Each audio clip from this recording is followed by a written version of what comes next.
like, but I think characterizing them, a lot of them had to do with the specifics of where to start. There were a few comments that I would say were critical of the effort or the plan in general. By and large, most of the comments were supportive with some specific direction. To say this, for example, this is a great plan, but we need to pay more attention to Raymond's water resources. Or this is a great plan, but I don't think we need a path or trail down Cape Road, for example. I'm not sure. I'm happy to continue as the chair wishes. We can read them or summarize them or have them submitted for the record. I would like to ask, first of all, has the committee generally had a chance to review the comments, including the ones that we got later this afternoon, so up until I think 2:30? And I'd also like to propose that we do have these available for public viewing, if possible somehow, so that they can be reviewed and put into a record, I suppose, or added to our minutes. Is that? I can put a note in the minutes for Mel to add them, yeah. Yes, that way they're in the record. Peter? Madam Chair, I guess what I'd recommend is that what we can do is certainly discuss generalities. In other words, when I did the review, I saw some trends similar to the things that Ben was mentioning. So if other individuals on the committee would like to discuss maybe some of the trends rather than the outliers, then that might be helpful. And certainly at the next meeting, and quite possibly it will be the last meeting, but it would be a meeting where we would be more specific in breaking down all of the online questions or comments and putting them in some sort of category. I mean, there were 3 comments on the mission statement. The 3 comments on the mission statement were suggesting things like our mission statement is too long. It's a tome.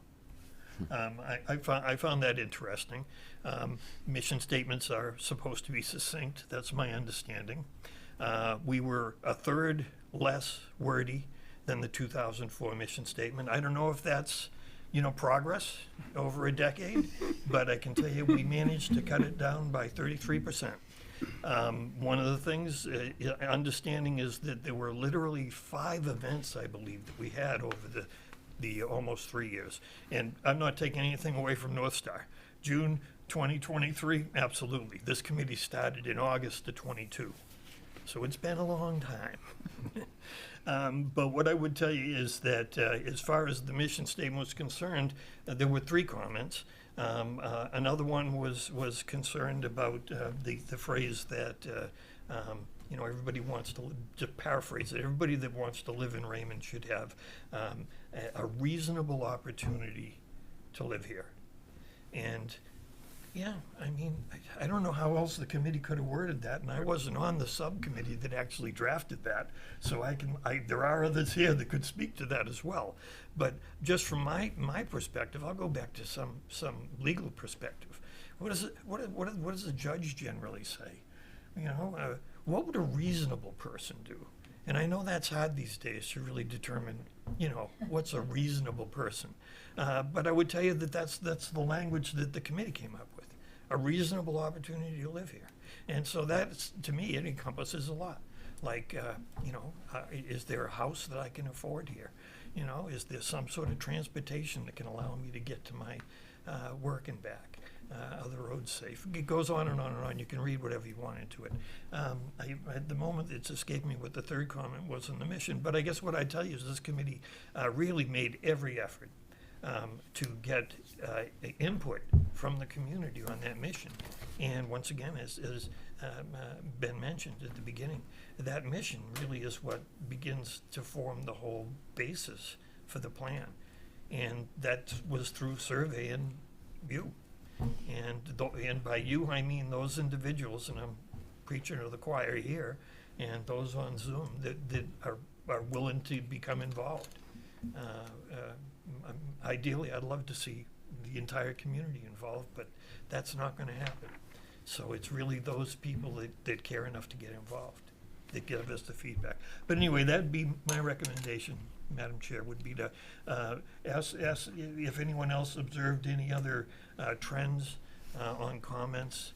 I think the other one that I'd throw out that Ben mentioned was there seemed to be multiple comments about it would be great to have a path running the full length of Raymond Cape, but it should that be the first priority for paths in town?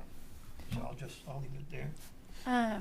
So Peter, I thought that was actually a little bit of a mixed bag, a 50-50 split on whether Cape Road bike path was a good idea or not. Yes, true. Yeah. Yes, would any of the committee members like to talk about trends they noticed? I would echo the sentiment about the bike path / walking trail on Cape Road. I think also what we've kind of heard tonight, maybe it is something that everybody wants, but maybe the priorities are different within town. And, I would say it's not central to town, right? So the odds that someone in North Raymond is going to, drive their car down there, park, and then take that are probably, less than if there was something more central. And I think maybe a reasonable thing would be, I struggle with developing too many committees and subcommittees, but, if there's a master plan of paths in town, maybe that's a way to better solve this, to get the amount of community input that we need to kind of prioritize that. Because I do think a Panther Pond loop would be pretty nice. Connecting the new village areas together would also be pretty nice. And I think that there, obviously there's a lot of privately owned land in town, and, none of this works without kind of working in mutual cooperation with landowners that would allow that. So I think it might be a great idea, but we have to think about the implementation committee, and they're going to have to implement it. So there's practical considerations. So I guess that would be my comment.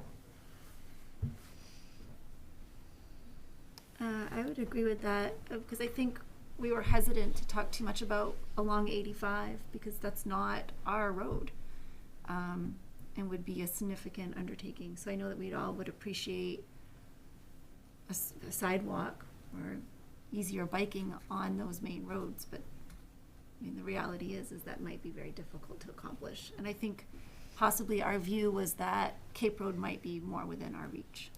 I think if I recall the conversation, there is a contingent of residents who are willing to take that on, who live on Cape Road. There are a lot of safety concerns, especially in the summer down by the ferry, and that's where a lot of that was generated.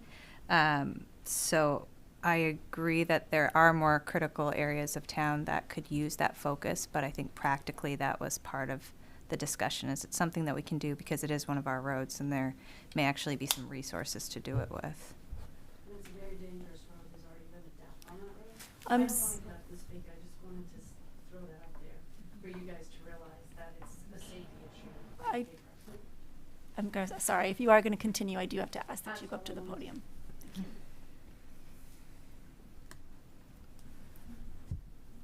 I think too we should, kind of think about like how many people can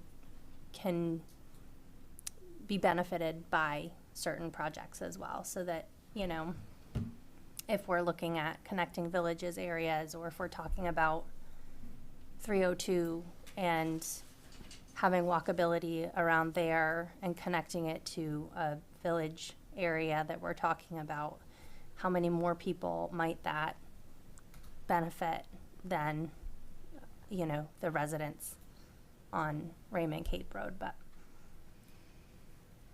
I guess I would also add, I think to Danelle's comment, if people are volunteering, their services to get these things built, there's no reason we can't double up. And I think, we talk a few times in the comp plan about increasing capacity, and I think that's not necessarily hiring people, that's finding people within town to volunteer. And this would be a really good example of increasing town capacity to take something that's on. If we have a a dedicated group of volunteers, that could work in conjunction with the departments in town to make this happen.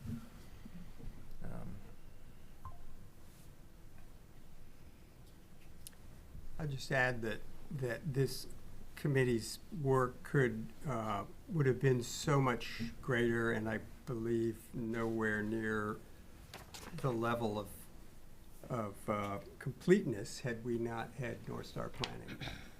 I think it's an incredibly complex task to pursue a comprehensive plan for a town with so many different inputs and resources and desires and opinions. And I think we'd have been struggling long and hard and many late nights had we not had North Star planning there to guide us on this excellent document. Peter? Madam Chair, I guess my sense as far as reading the comments online as far as the trail or path along Raymond Cape, and certainly I appreciate the comments on the safety, and that's a whole nother issue, road safety in general in the town.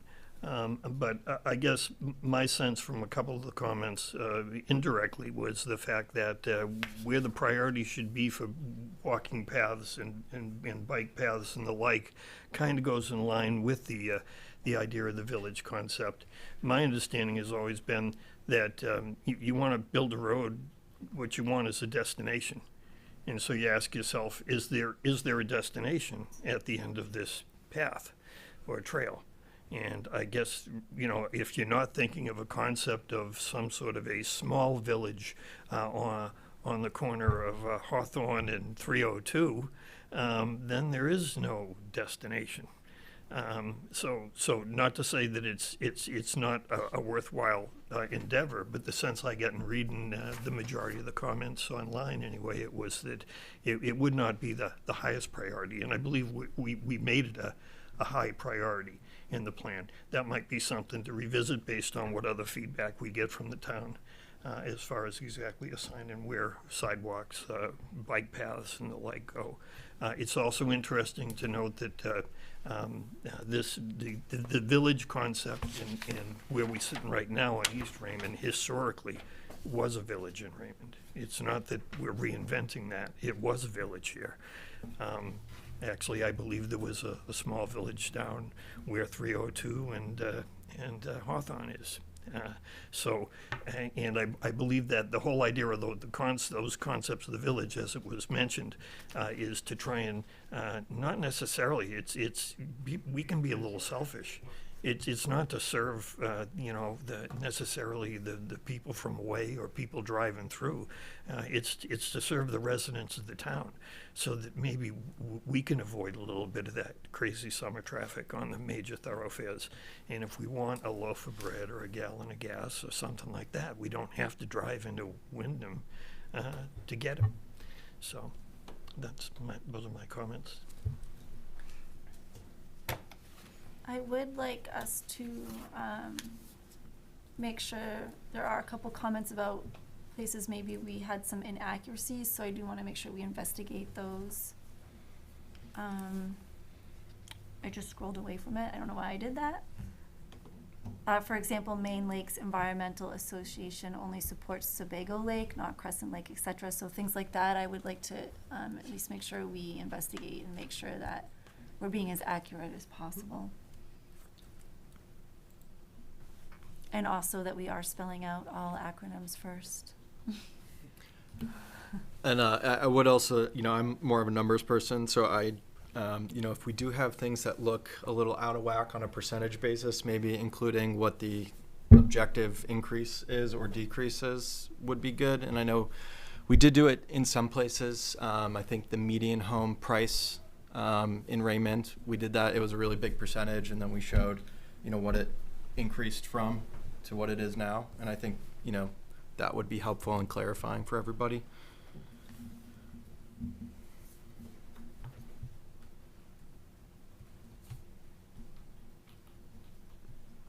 Go ahead, Peter. I believe also I read a comment or two from online that were talking simply about the way that we organize the actions. And there was a suggestion that maybe those be organized by priority. In other words, we have ongoing, and then we have high priority. Then we have medium term, if you will, and then low term or low priority.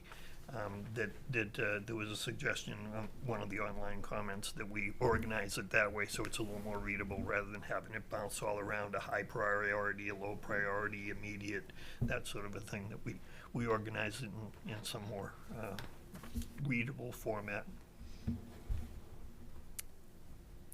I did want to circle back a little bit to touch on the point that Randy Robinson had talked about with the land, the large lots of land, and that we had some good discussions in our meetings about how can we protect some of those large plots of land, especially some of the summer camps that we have, and how can we kind of protect them from turning into subdivisions or, from becoming so expensive that people can't hold on to them anymore. And so, kind of talking about what are possibilities that we could give as options, type something like creating recreational space opportunities for trails and whatnot, but it's not saying that somebody who has a land, and works it can't continue to do that. And there's no, it's not like we're recommending ordinances or zoning rules about how people can use their land, but trying to explore and recognize options of how can we help protect those large lots? How can we help protect the resources and the natural resources that are there? How can we make sure that they're being forested and farmed in a way that preserves the land in sustainable ways? And wanting to make efforts to help protect those resources. I think there was also some discussion about ensuring that people who do rely on their land are able to utilize that land, just like Peter was speaking about in terms of keeping their farms or keeping their maple production business. So I don't think the intent there is to exclude those uses at all. And if there are concerns, we'd certainly want to hear what those particularly are.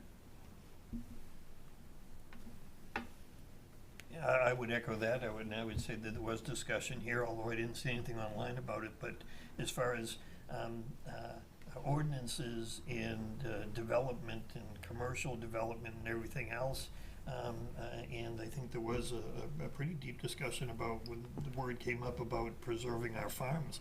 There aren't a whole lot of farms in the town of Raymond anymore. There's some, but there aren't a lot. But not tying your hands to the point where if someone has a farm and they want to keep it going, what can we do to keep that land, agricultural land, even if it were to the point of saying, well, are there ordinances that would allow in the rural areas agritourism, a petting farm, farm stands with farmers markets, all of those type of things would seem to be something that at first thought when you say, no, we don't want any commercial in our rural. Well, think about it sometimes as far as what you can and can't do. If the ordinance is designed appropriately, you can have both. Do we make a mention, Ben, you had mentioned in your presentation, the concept of these open space developments. If one of these landowners that owns a large lot decides to sell it and a developer buys it and decides they want to make a subdivision in there, I want to make sure that the plan kind of mentions that in these type of rural and critical rural areas that, open space type plans would be what we would want to see so that it clusters the housing and the development into a smaller portion of the lot and could maintain and protect a larger portion of the lot, and rather than having, 5-acre lots throughout a subdivision where you're really spacing things out and not making it so that it can be utilized efficiently and protected sufficiently. Yes, the plan calls for that kind of organization of development. There's a couple questions. One is how much development, and then the next question is how does it happen? And I think that certainly, and it has been said in these committee meetings in the past, and I'll say it here, is that a rural or critical rural designation in the future land use plan doesn't mean there would be no development of any of those properties in the future. It just means when development happens, how much and how will it occur. Same thing with the growth area. I don't think anyone sitting at the table, no one at North Star certainly is envisioning skyscrapers and all of these growth areas. I think that the idea of, to an earlier public comment about, how many people could these growth areas accommodate, what is a build-out analysis of these growth areas, it really depends, number one, what kind of time scale you're talking about. The life of this plan is really thinking about the next 10 to 20 years. And secondly, I think the plan has done a good job of, through maps and through narrative in the plan, kind of describing, trying to paint that picture of the character and what these places would look like. Not too far in the future, but again, maybe 20 years in the future, so that you're providing good guidance for policies and zoning ordinances, so that when we say growth area, we're not talking about 40 homes per acre. We're really just talking about something much more modest, much more Raymond scale, and that's described in the plan. And how that actually gets implemented and what that means and how fast it gets implemented is going to be up to the town to go through that prioritization process. I do have one kind of add-on to that. I think that those growth areas are mandated by the state that we have to include. The committee didn't sit up here and say, we want these necessarily. I mean, I'm not saying we said the latter, but, we had to include at least one in our plan. And I think the state has implications for those growth areas, and I think we should just all consider that. I think LD 2003 is a good example. They specifically call out growth areas that are in towns' comp plans for, basically added density bonuses and things like that. So I think it would be prudent, for us as a town to realize that, there's likely future zoning, incentives from the state that are going to come due to the housing crisis in the state. And I think LD 2003 is a good present example of what they're probably going to look to do. And I think that, designating those growth areas in a way that, the state ultimately can push down zoning changes, on a 10 to 20 year timeline, that it could happen, and it just did happen. So I also think that, consolidating development ultimately preserves the natural resources, and I think that's been shown, and I think that is also represented pretty well in our open space plan. And so clustering, housing and subdivisions to preserve bigger blocks of uninterrupted nature, I'm hopeful people can get behind, and I think that is something that works well with municipalities and also works well with developers. And I think everybody can win in that kind of situation. I would agree with that, John, and I'd just say that as far as referring back once again to the 2004 plan and the 131 action plans, one of the things that was clear in 2010 when the implementation committee for the 2004 plan came out with its overall review, one of the high priority actions for the 2004 was to direct growth or direct housing development into the growth areas. And we failed to do that. We continue to fail to do that. And it's, once again, well, high priority on this plan. But I can just tell you, from 2004 to date, we have failed to do that. The vast majority of development in the town of Raymond, as far as housing, are single-family homes on large lots. And it's exactly what John is saying. What does that do? Well, it breaks up basically large tracts of land that could be used for open space or conservation. And so the whole idea of pushing, trying to direct that building growth in the growth areas preserves overall the rural nature of the town. We just haven't been successful in doing it. To follow that, Pete, I believe the '04 plan recommended that in order to identify priority conservation areas, that an open space plan be created, which it was, and that identified parcels, and the Raymond Community Forest was identified in that plan. Yep. as a big parcel. It wasn't necessarily high priority. It was an opportunity that came along when Hancock Land Company was looking to change some of the ownership there, and worked with Raymond to help make that project happen. So, correct me, Ben. In this current version of the comp plan, updating the open space plan, perhaps that needs some more oomph, because conservation doesn't happen from a state down unless it's a vast resource like Morgan Meadow that was a state scale project. But it usually involves a large parcel landowner, perhaps like the maple syrup producer here in town. And so that an update of the open space plan is appropriate. Yeah, I'd echo John as far as, it may sound like I'm a gloomy Gus as far as the 2004 plan. I think that given what the tools they had at the time, and that I thought they did an outstanding job, and that the open space plan that came out of that was a huge success of the 2004 comprehensive plan. It just doesn't seem to have achieved the impact it was designed for.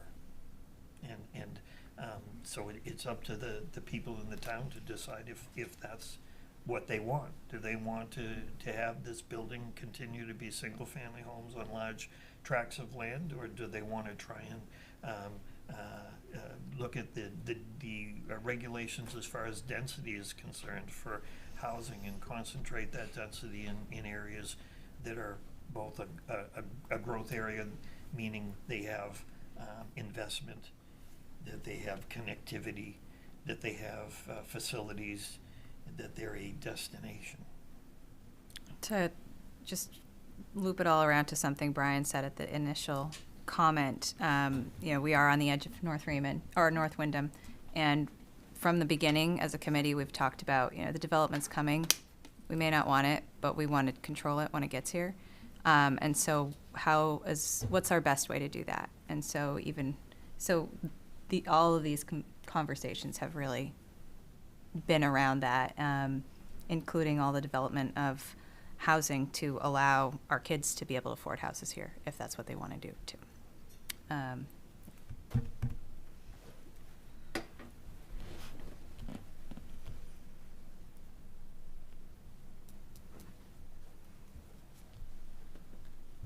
Okay, any other comments from audience or committee members regarding this? Madam Chair, I just ask, is there going to be a provision through North Star or through this committee? I know that the quote-unquote public comment period ends today. It started in October, it goes through to tonight. But if there are individuals that something occurs to them, they have an epiphany, they have a thought that's going to solve everything, we'd be doing our due diligence by keeping it open so that we can continue to collect those comments. I know that there's got to be an endpoint. You know, when we get to the point of basically saying, this is our plan, you know, we're endorsing it and we're going to go forward with it. And certainly there's always the onus of the state, which looms large for me, which is, you know, they could come in and say, no, we don't like this, you didn't do that, and that can cause this committee a lot more work. I don't believe that's going to happen. I think we have a heck of a good plan. So I know that there's got to be an endpoint, but we consider as a committee to keep comments open to a certain date for more feedback from the public. I don't think that's a bad idea. I concur that there needs to be some cutoff to get the next version of the plan to the council. As I noted in the PowerPoint, we are expecting to get comments back from the state in January sometime. And that could range from a good job, everything looks good, to here's some optional comments that you might want to consider integrating, to here's, you know, a handful of things that you really need to beef up or add to the plan. So I don't think it's going to be a wholesale, you know, major update. Usually if that's going to happen, they would have given some indication of that already and say your plan's not complete. They would do that within the first few weeks of the submission. They haven't done that. So I think that they're really more focused on, you know, does this plan address the state requirements? And we have built the plan so that it hopefully would, and we'll see if we can get it right on the very first try. But in January and February, we would be taking any state comments plus the comments we've heard this evening and that we've gotten online so far, and kind of working with the committee to integrate those into the document that is online right now. And if the committee wanted to leave the website open, it's scheduled to close, but if they wanted to leave it open until the point in January when we get state comments, that might be a more natural time to kind of put a pin in things while we integrate those comments into the plan. And I will say it's not done until it's done, and what that means is there could still be changes coming out of a select board review. They go through their own public hearing process before putting anything on the warrant. But once it's on the warrant, it's kind of locked in that form. But I think until between now and that point in March, there's room to make adjustments and reprioritize and calibrate things. So long way around, I don't think it would be a problem to leave the online comments open until probably mid-January. I don't know exactly when we'll get those state comments. If you want to tie it to that, or if you want to pick a date in mid-January, I think either approach would still allow us to stay on that time schedule.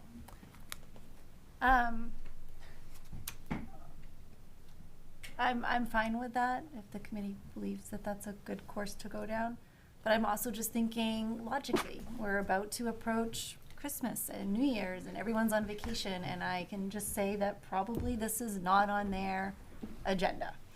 I even think it would be fair of us even to go to, say, the 20th of this month, because I just think realistically, what would we expect to get back? And then that makes more of a rush for us and for North Star to put it all together. So I'm just trying to be, I don't know, I'm just trying to be a little bit realistic, I guess. We have given a lot of time, and I'm not saying that more time would be better, obviously, but I just also want to not put undue burden on anybody, and also just think about what we're working with as far as the time frame. Sure. Well, I get, my comment would be that simply, I think that's a great idea, and since we can't take any actions in a public hearing, that after this public hearing is over and we go to our regular meeting, that we make a motion. Sounds good. Okay. There is a hand raised online now, Madam Chair. Okay. I do not have glasses on. I think that says Marilyn. Yeah. Go ahead, Go ahead, Marilyn. Oh, I just wanted to make a comment that a lot of this is ideal thinking, but pragmatically, what Brian Walker suggested was finding a way to implement some things is probably going to take financial input. And if we want to maintain some large tracts of openness and rural land, it seems that we have enough left that right now, if in the implementation we could focus on augmenting the tracts of land that are already preserved, such as near the community forest or along the Tenney River where the land trust has put in perpetuity. Cannot these areas be looked at for augmentation to add to them so that they're not broken up before it does get developed? And it takes money and fundraising for the land trust to affect some of these preserved tracts. And if we could set up some kind of a bond financially to have it at our disposal to help augment when we're working with some of these groups to be able to offer some assistance, because if we don't do it in the next 10 years, it's going to be hard to control the development unless you put ordinances in for people who have large development capability lands, that they set up a community of so many condo type residences into the point where either the ordinance would say a certain percentage of your development lands have to be preserved, such as I saw them doing in California.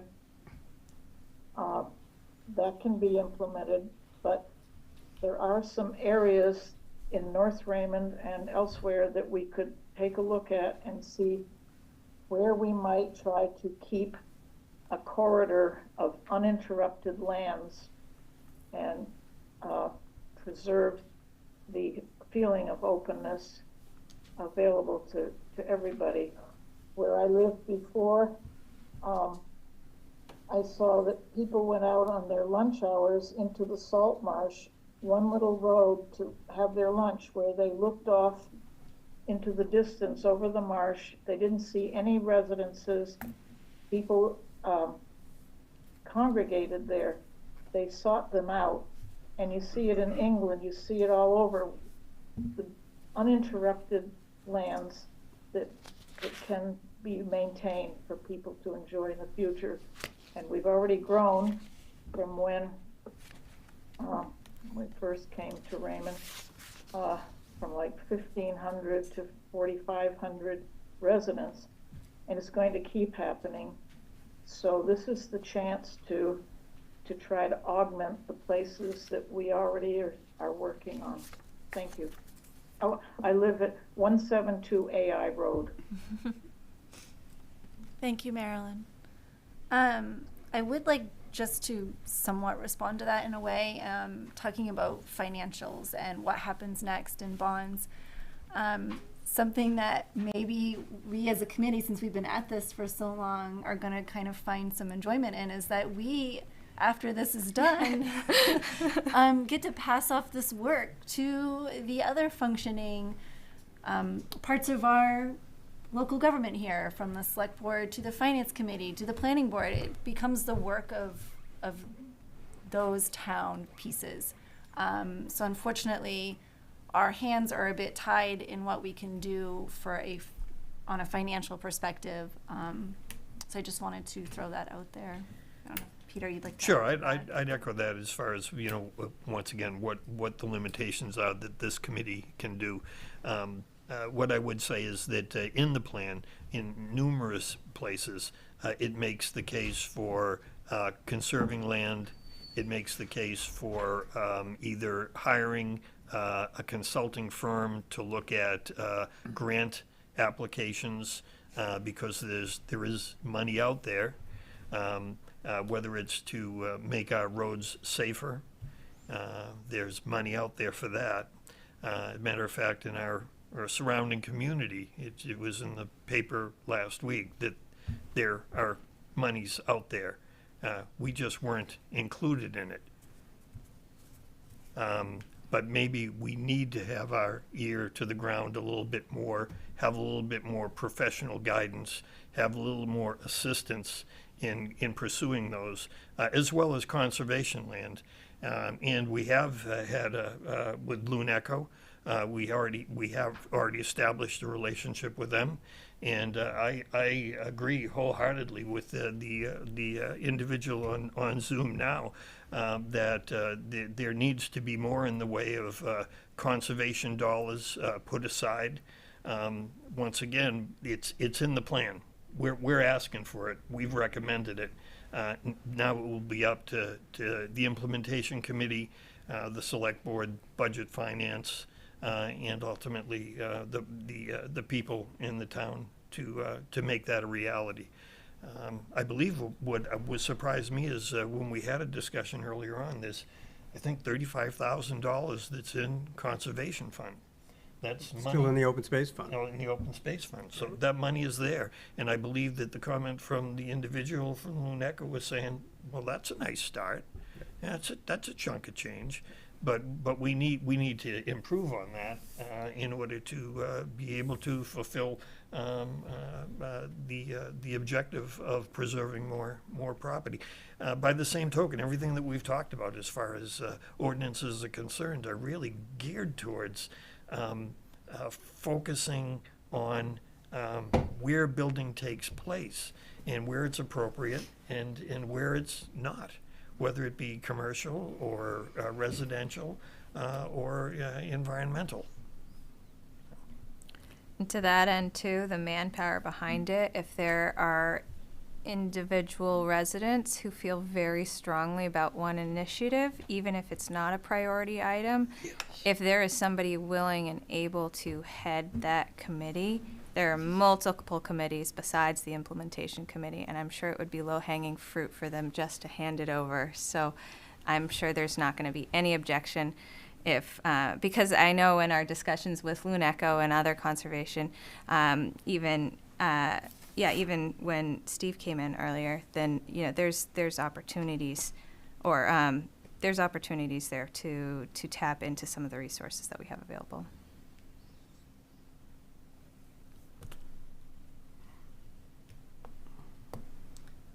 Okay, I'm still not seeing anybody else get up to the podium, and I'm not seeing any hands raised. In the interest of time and moving us further along, I'd like to ask if anybody would like to propose a motion to close our public hearing tonight. So moved. Second. And all those in favor? And Sean, I see your hand raised. Excellent, thank you.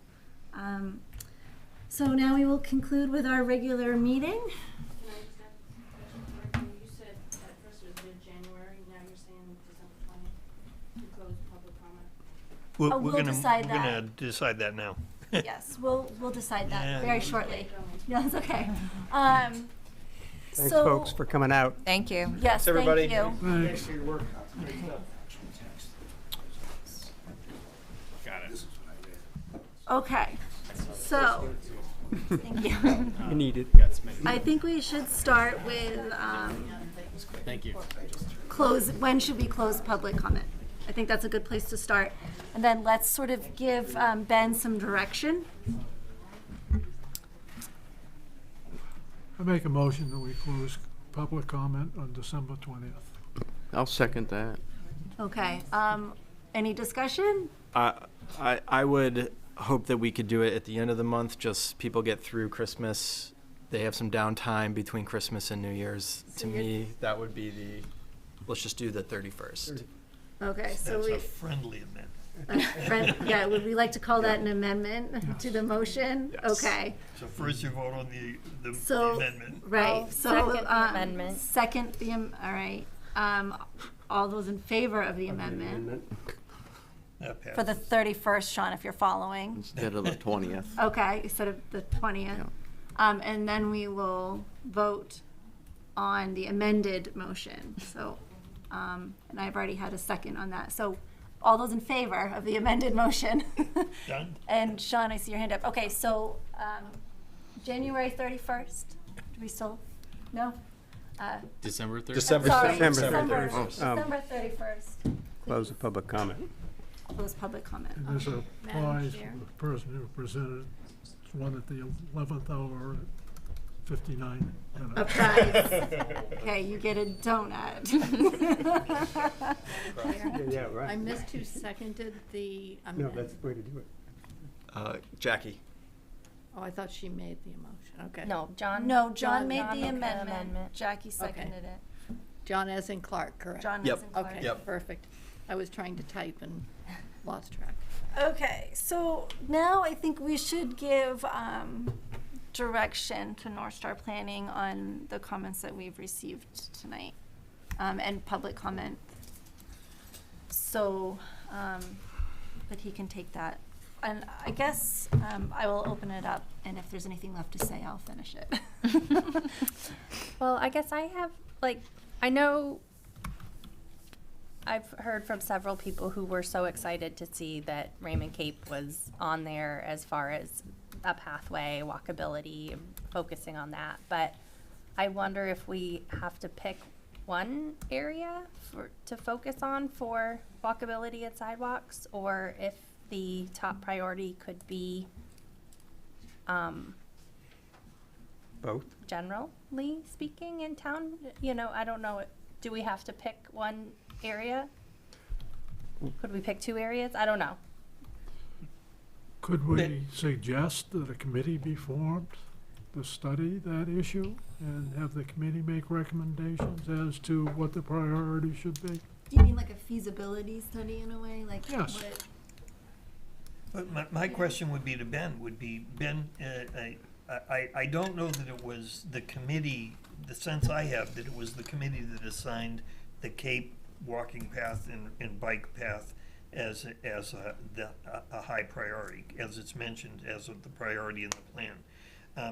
Did you see data in any of the surveys that was suggesting that of all the areas we talked about that we'd like to see sidewalks and connectivity and trails, that what rose to the top was the Cape? That was an important place to build bike and pedestrian safety, but so was that section of road that would connect the two village growth areas. So to your point, Jackie, they're both priorities. There are multiple priorities, and it's good to name those. But it could be up to a committee, it could be up to the select board or to the public works folks as they build their capital improvement plan to do that prioritization. I think another thing that just kind of like identifying the priorities generally can do is leave it open for opportunities that come along. So if DOT is going to be doing a bunch of work in 302, for example, or there's a road project scheduled 4 or 5 years from now for Route 85.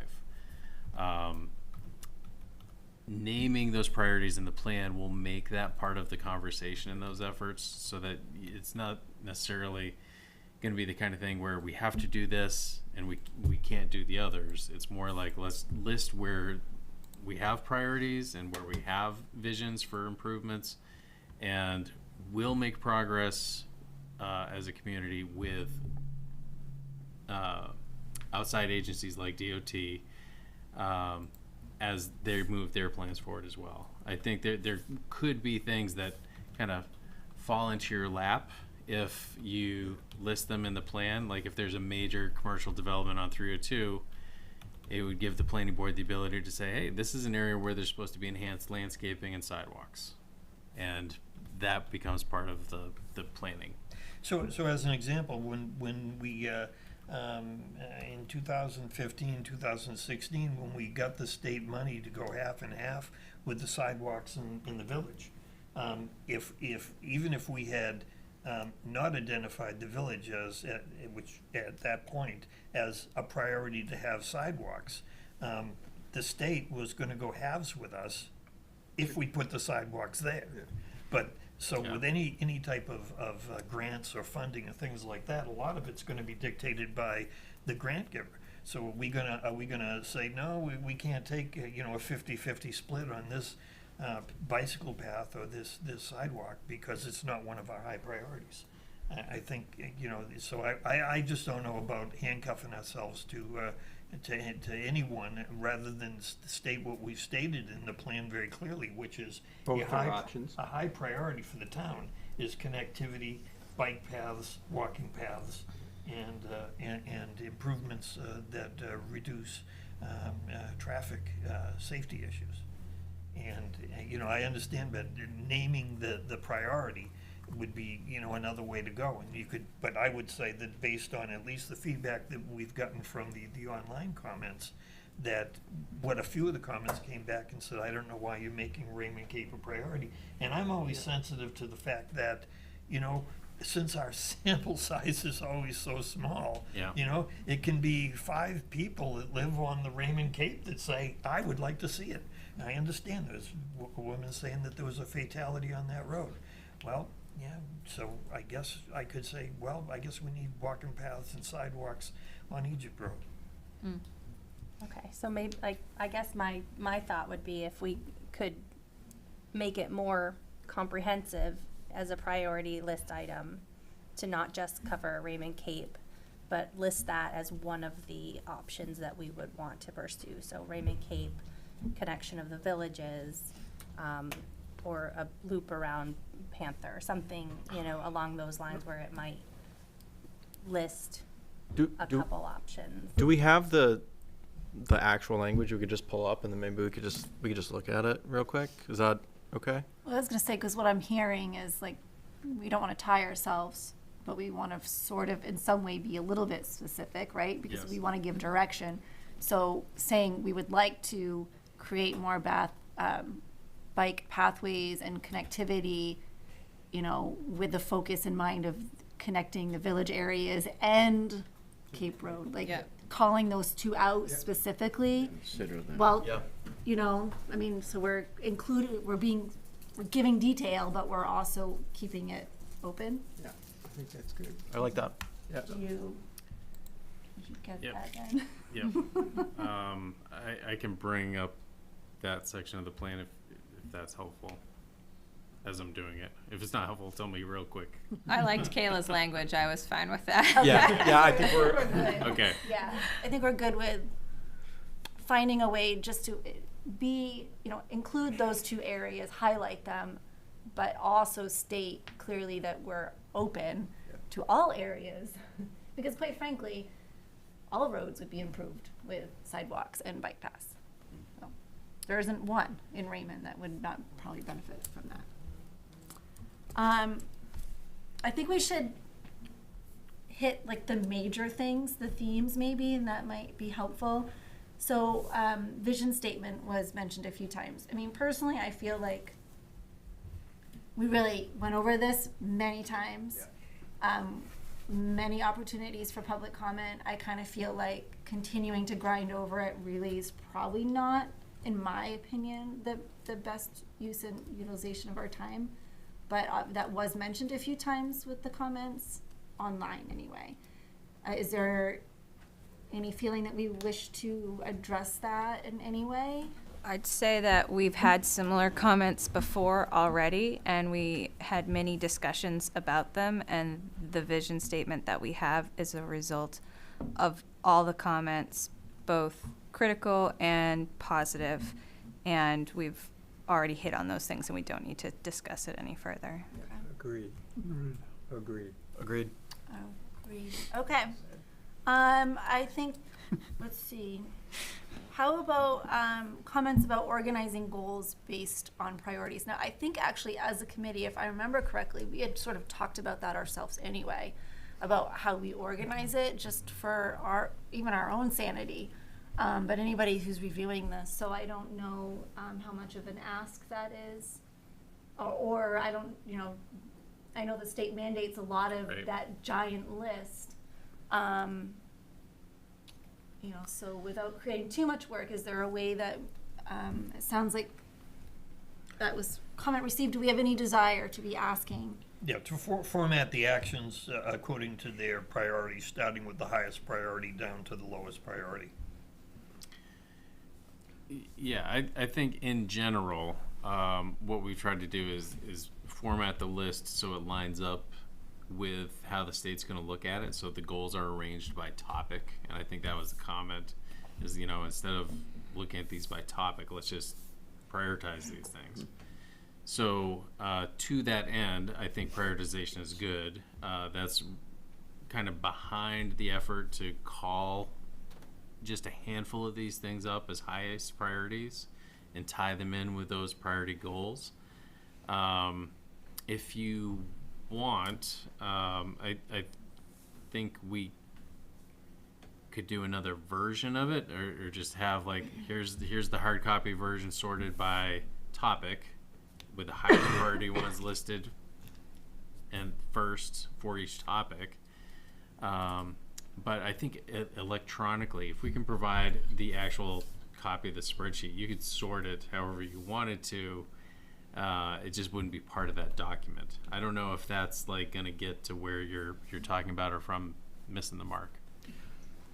Could we maybe have one more exhibit that is only the high priority items, and it is specifically addressed to the implementation committee? Yeah, I think that's. And get rid of all the non-high priority items, right? We've got the master list. They can always refer to that plan. They're going to work through the whole plan, but exhibit 3 or something is implementation committee high priority items, and it's just the top 10 or something. Yeah, I think that's a great idea. I mean, with the time we have into this thing, to not give the imp committee that kind of guidance would be giving them a free rein to pick and choose from the list that we might well have spent a lot of time on thinking that's a good one, but it's not a priority.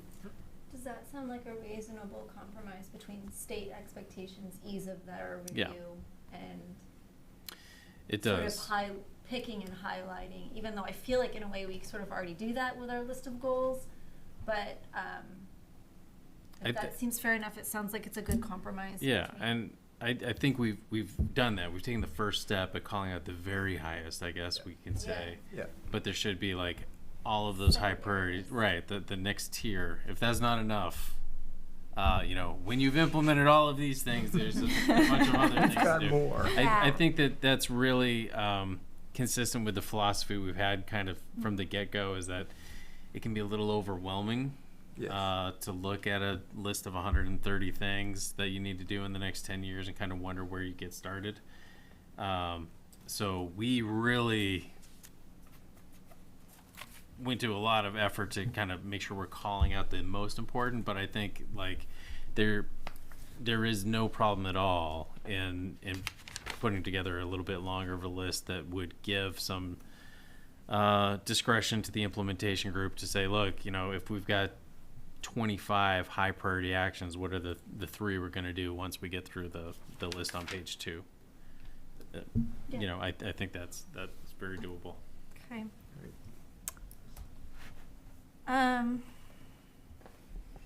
Any other major themes we would like to discuss? I have one. I think this is a newer idea, and it's hopefully not too big of a curveball. But in the in kind of the village areas, we describe certain types of development, and I did do a little research in some other comp plans. I thought what might be helpful is maybe like some precedent imagery of what it means in the context of the current streetscape. And I think an example would be like Main Street in town. You know, we're saying, you know, like what does a 3-unit multifamily look like on that current road? Can we have a simple sketch showing how big this house could be, and things like that? So when we start having, you know, conversations and people are like, well, your comp plan has labeled this the growth area and we can build any multifamily we want. People can be like, actually, like, we have this image of kind of what we were doing that fits the character of the street. You know, it's not overwhelming to look at, you know, and I know that, you know, that is done in other comp plans. I think Casco did one with one of their areas, and basically, you know, they've got, you know, a bunch of single family homes with maybe empty lots, and so like those lots would eventually get filled in with different types of housing and buildings, but having some sort of like, you know, some sort of imagery that basically describes the narrative that we've already provided. It sounds great. So it's like a photoshopped I think graphic. the way, I mean, Ben, feel free to chime in, but I think, you know, the way I've seen it is, you know, it can be a hand sketch that's more professional than me doing it. And that would be it. You could take like an existing photo and you could literally hand sketch in just like how a building would look like in multiple spots.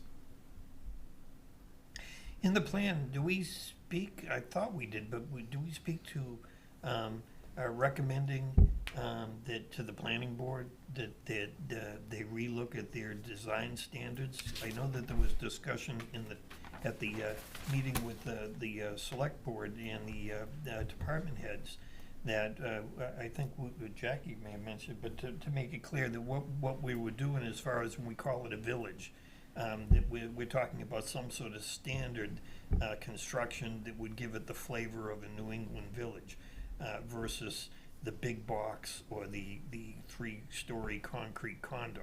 Yeah. But we do mention that, I thought, in the goals or the actions. Yeah, and I think that to your point, we've tried to provide enough narrative to describe these places, and I think what I'm hearing you say is like, let's put some pictures to illustrate this. So when we talk about 2-story buildings with, you know, single family homes and a few 4-unit buildings, like what does that look like in a rural crossroads context or a village context? Those places are out there. They exist today in many places around Maine, and we've done projects where we've said, what we're talking about is something like, or what we're not talking about. You know, we like, hey, when we talk about your village, we're not talking about downtown Westbrook or Rockland. We're talking about something that looks more like Denmark or Naples, or we're talking about, you know, when we talk about conservation subdivisions, here's a couple plans or photographs from good examples of conservation subdivisions that have been built in Maine. My concern would be having an actual picture in the plan, no matter how much we label and stamp it as this is a concept. Yeah. Some people are going to look at it and say, "Oh, these are new design standards," and you know, maybe even the planning board might have a little problem with that. You're sending out messages, you know, you're cashing, you know, checks you can't cover here, because you know it's the planning board basically that puts together design standards and then submits them to the town. As long as we feel good that we've passed it on to the planning board, Yeah. I feel fine about it. Yeah. It is something that I think I might have a photo, but it is something that is in other comp It plans. is. So it's not. I don't think it's atypical necessarily for Yeah. a comp plan to have. Yeah. But I do agree that it definitely takes the planning, like the specific planning of these areas, one step further than we have as a committee looked at it. And we're pretty late in the process, so. I guess I would be like a little nervous to be too specific with the plan, just so that we're not ruling out things that could be a possibility and could still be in line with what we want. You know, I think the nature and the purpose of the plan is really to not be that specific and to say, you know, I think we do a good job of providing a narrative and talking about like a look and a feel and a sense of what the space should be. And I think that is really what the plan is intended to do. I'm almost more inclined to put pictures of what we don't want. Like if we just slap a picture of the Fieldings condos on there, I think we're good. Very good point. And could you put a link to a couple different scenarios as a simpler reproduction in the plan, just a link? I mean, again, we'd still be in some eyes dictating what we're trying to have Raymond look like, but wouldn't be going as far as to have the actual picture or graphic or sketch, but just some resources that the input committee could use to explore, make sure that they include a variety of design. I do think just having the planning board do it, you know, I think this is definitely something in their wheelhouse. Yeah.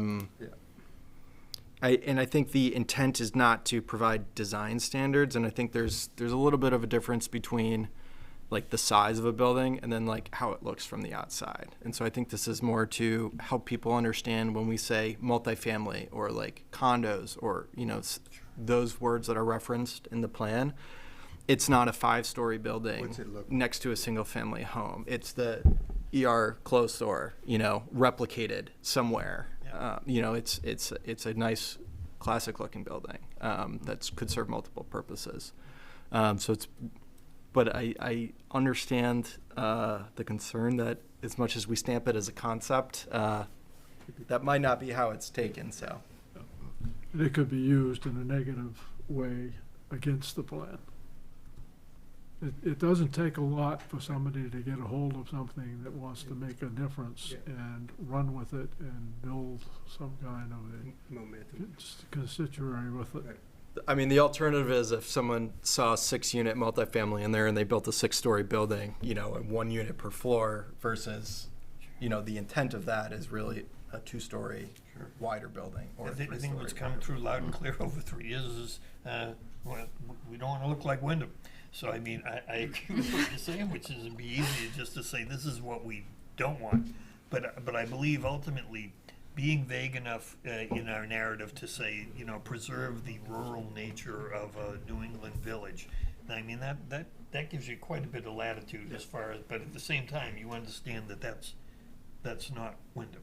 So just for clarification purposes, that is laid out as a policy to maintain village character in Raymond growth areas, and we do specifically call out that we want building types compatible with existing historical buildings. Yeah. There's 3 action items listed under that general policy that asks for design guidelines and standards to be reviewed and strengthened.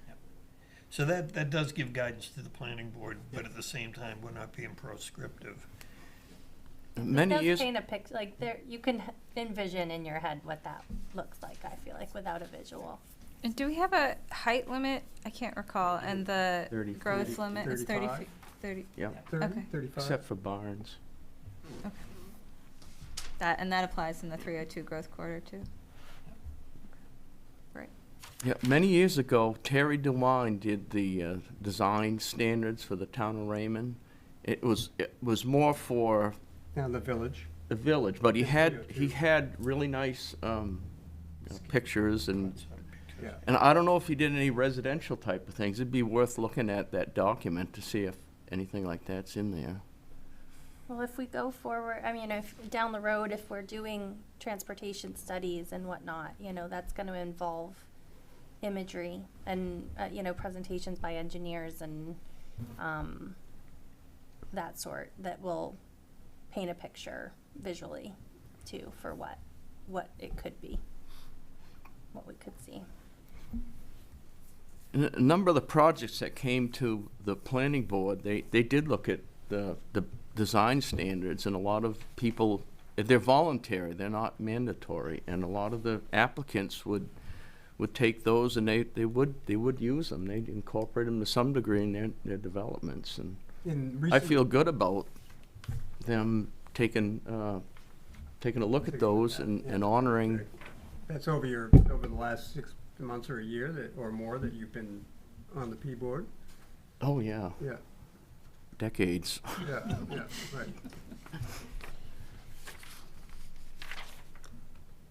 Are there any other major themes or trends that we would like to discuss to give guidance to?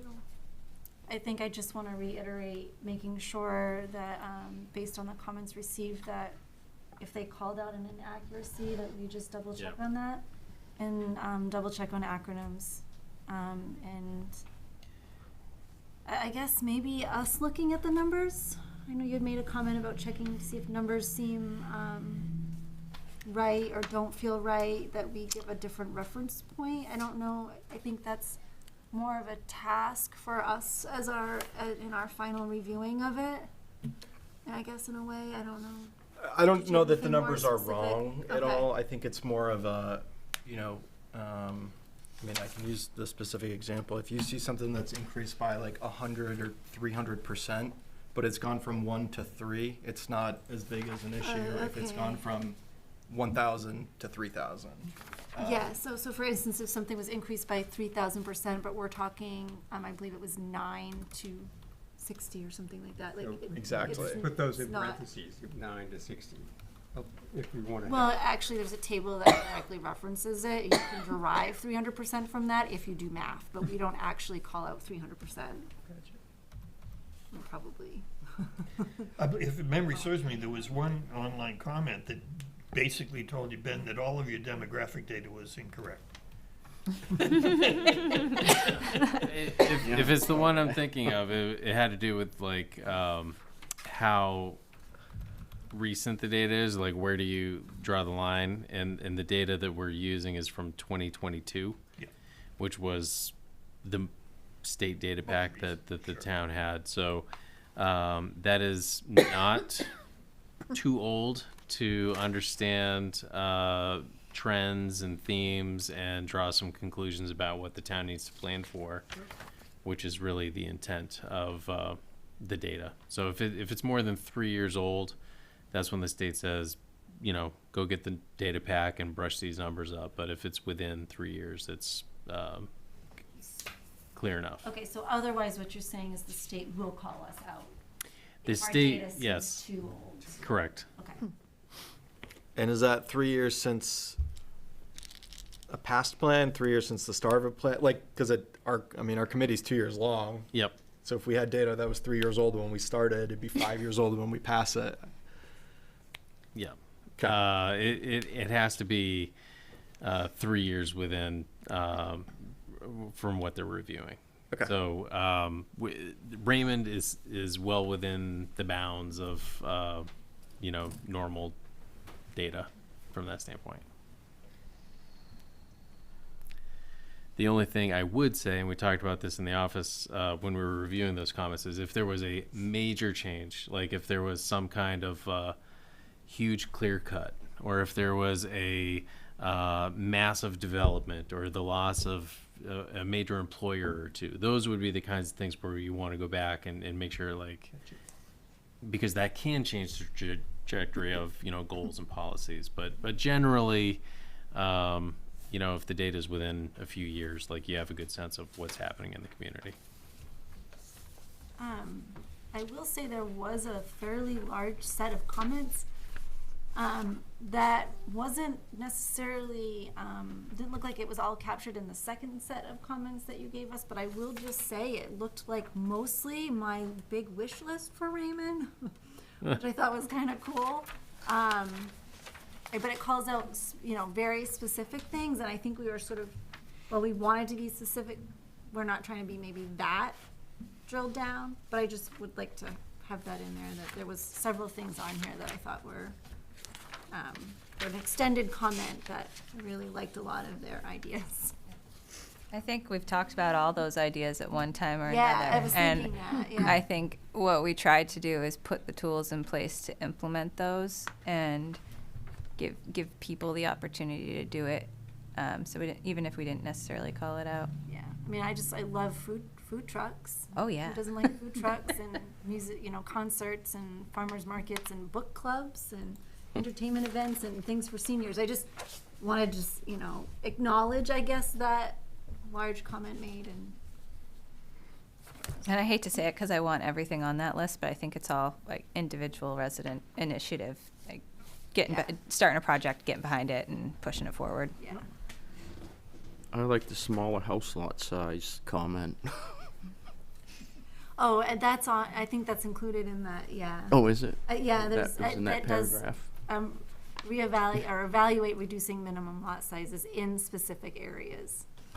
But, I actually had a hot take on that. I actually didn't like that one. well, I was gonna say, though, it was one that I wasn't as fond with. I think that because About the that goes same lot? against what we've received for feedback. I mean, maybe I personally would want that, but as a member of this committee, I have to consider that this is the town's plan, and that's not the kind of feedback that we got, that they want, rural areas, lot sizes to be reduced. I feel like that's the exact opposite of what we were being told. Well, unless it's something like an open space development plan, right, where you would have smaller Yeah. lots, but it would be concentrated to the one development, not a wide scale. And just not to be redundant, but the recent state mandate as far as accessory dwelling units in growth areas really addresses density. It really does. This is more just an anecdote, but I do some work in Massachusetts, and they had a statewide initiative, which is larger than this ADU LD 2003, but they have basically required 175 municipalities within the state that have access to public transit, either commuter rail or buses, to zone multifamily as of right at a density of minimum 15 units per acre.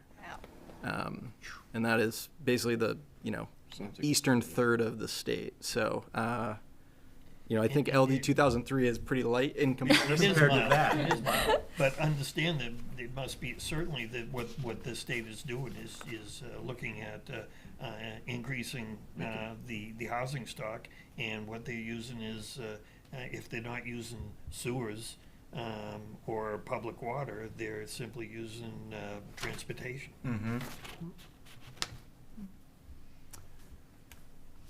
All right, I feel like we've come to a pretty good consensus on receiving feedback. I think there's one in here, the Steve Crane comments were really well written and thoughtful, and I had no problems with them and would propose that we incorporate them. Unless there's any discussion. I was gonna say the same thing. I thought that they rounded out those portions and, well, So I guess, Ben, our directive would be, can you take that specific comment and try to incorporate the major points and highlights from that? Does that sound? His red line edits specifically. Got it. Yep.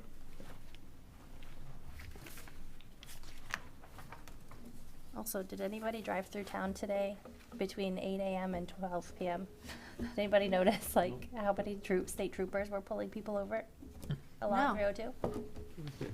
I guess they had a traffic detail in town today. So I saw several people pulled over along 302 and You weren't on one of them. Main Street today. Nope, I didn't. But Good they to know were they come out around. in numbers. Oh, they were behind me on my way into work today. Well, I don't know if it was part of that effort in the Lakes region to do some traffic calming or what, but Yeah. they were specifically here in town, I noticed. I know Peter had shared an article with us, and I wish they called out more specifics on what their plans were, so we can steal ideas. That's what you do. You steal other municipalities' ideas. Take their good ideas and you make them your own. Yeah. I guess my question is, why aren't we a part of it? Well, I was gonna wait till public comment. Oh, I mean, goodness. committee comment, but I'll take this opportunity since it's been brought up. You opened the door, so to speak. That would be my question. My question would be exactly that. I mean, there are, these are three communities. They surround us. They've been working on this for a year. They got funding through grant money to implement it, and that's the question. Where are we? Why didn't we hear about this? And I will just tell you, and this may be, this is just my own personal thoughts, there was an acronym that was in that article, and it basically talked about the Greater Portland Council of Governments, which we used to belong to. And I guess I'll ask this question. I could ask the select board. Why aren't we part of that now? And nothing against North Star, but the 2004 plan was done by the Greater Portland Council of Governments assisting the town, the municipal people in town. And they did the plan. And I will tell you that I just did a little research on it, and unless I'm way off base, it's about 50 grand in dues annually.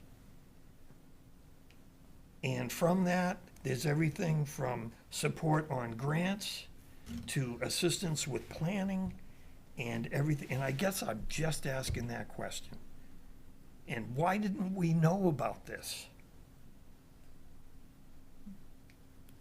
So that's my committee comment. I didn't realize that it was a membership. I thought we just were part of it.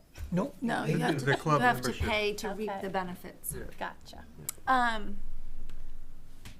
Okay. Do we have any other further additions for Ben and suggestions and direction? And Ben, I guess I will ask you, have you received from us what you were looking for? Yes. The one thing I want to clarify of all of those things was the additional exhibit about the high priority goals, like consolidating those into a single location. Are those ranked? Are those the goals with the time frame of that are short term items? Is that what you mean by high priority, or is there a different? I think Oh, as is far as it like 1 to 3? prioritization, we were looking at timeframes. Yeah, 1 to 3, like the first sort of. Yeah, it says short term is 1 to 2, medium is 2 to 4. So if we can kind of collect all of those 1 to 2 year short term items into a single exhibit, that's what you were. Listed by priority. I would think that would provide Yeah. guidance Okay. to the implementation committee as clear as we can. Got I it. mean, the reason that we put timeframes on it was because originally there wasn't, was to give them more specific guidance. Not necessarily hold their feet to the fire or dictate to them, but basically saying, we'd like to see some action within 1 to 3 years on this. That's good. And the next question, I think I brought it up earlier, but will this group review the changes in end of January, February timeframe online? Like review, hey, here's the updated document based on the feedback, or is there going to need to be a meeting end of January, early February in order to kind of discuss and verify before it goes to the select board? I will say this, and just, I think we are. I'm gonna say the same thing. We might, I don't know, Peter. I think, and you can clarify this if I'm wrong, but I think we are tapped out on North Star planning. So, Last I saw was $1,500. so we are at the end of our rope. So I think if we're going to meet again, we're going to have to do it on our own. I am personally fine with reviewing final changes to make sure that things that we asked for got implemented. The changes that the state asked for, it's not like we can be like, what are you talking about? Like, that's not what we want. So I feel like what is important for us to do as a committee is to review the changes that are made and make sure that what we propose, like go back in our minutes or rewatch this meeting and say, are the things that we asked for done? Specifically. And then I think I would feel comfortable Yeah. putting this forth to the select board. So I don't know how everyone else feels about that. I mean, I very much enjoyed my time with you. I'm not trying to cut it off prematurely. But I just also think we need to be realistic about everyone's time and respectful. And I So would that's say, my sentiment, is to that we be- don't necessarily To be need another fiduciarily meeting. responsible, I would say that if I calculate it, the $1,500, if I believe that's correct, that is remaining. And I don't know how much of that is going out, but we had planned on at least purchasing some signs to basically advertise at the for the vote at whether it's the town meeting or the referendum. In June. Yeah, which I believe that's what we were talking about, getting those type of political signs, a few of them, and place them around town, reminding people that, you know, this is an important vote. You gotta please vote on this, support it, support the plan and vote on it. So I would like to preserve as much of that, you know, cash that we still have without going over budget, if we can possibly do it. Yeah. And Peter, did we ever look at how much mailers would be? We actually had a committee, excuse me, we actually had a citizen ask me about doing a mailer to let people know, again, putting out there with the QR code. Do you remember what that would have cost us? 3,500 comes to mind, and I could be way wrong, but for No, some I was reason, thinking that around feels that. That's like what we had. Yeah. that's what it is. Yeah. I'm sorry, what was it, 5,000? 3,500. 3,000, okay, so that would be over our budget, so we would Yes. probably be doing more of what Peter was saying, signs. Yes. I think if we all did a review electronic version, that would be fine. It'd be time to take your time to go through it carefully, and And I we're think saying that would be just incorporating the comments to date. And before Ben goes to. I think if there's anything earth-shattering, maybe we can revisit that. Like, you know, maybe if we've received more comments that anybody reviews and says this is earth-shattering, I think we really need to meet again. Yeah. Otherwise, I think Peter and I, with careful emailing practices, can pull the committee without having a formal meeting by, you know, BCCing everybody and saying, have you reviewed it? Do you feel the changes were made? I feel like if we do careful emailing, Yep. we don't have to meet again. And we can still get the general consensus of the committee, or at least get your, yes, I've reviewed it. I'm all right with that. And I mean, this goes to the select board. People will have a chance to comment at the select board meeting on And it. the select board has a chance to comment on it, Yeah. right? More than comment, Yeah. the select board. They have to approve it. They have to approve it to go on the warrant. Right. And I think Ben was absolutely correct, we've learned this by experience. Once it goes on the warrant, it's either up or down, there's no changes after that. So Ben, does that seem, I mean, you've proposed the question, I was already sort of thinking this, like that we really don't have the funds to utilize you again? Yeah, I mean, So we at this want to, point, we're very close to the end and we're going to make sure this gets to the finish line. But I think if the board overall is comfortable with updating the plan as discussed this evening and having the chairs kind of be the quality control to make sure we haven't missed anything, then that would be a fine way to proceed. Okay, so if we're in consensus with that, then I say that that's how we move forward. Good. Unanimous Right. consent. Yes. Unanimous consent. So then, Without an objection. we need to approve our minutes from our previous meeting. I should have put the date on the agenda. So if someone has a really good memory and would like to put forth a motion. The October minutes? Or just, yes, or general motion, please, for our, I'd move that we approve them as written. Second. and all those, or any discussion? Not seeing any. All those in favor? Sean, you're blacked out. Can you say yes or no? Yes, I approve. Thank you. So that was approved. I guess real quickly, I know we've been here later than normal.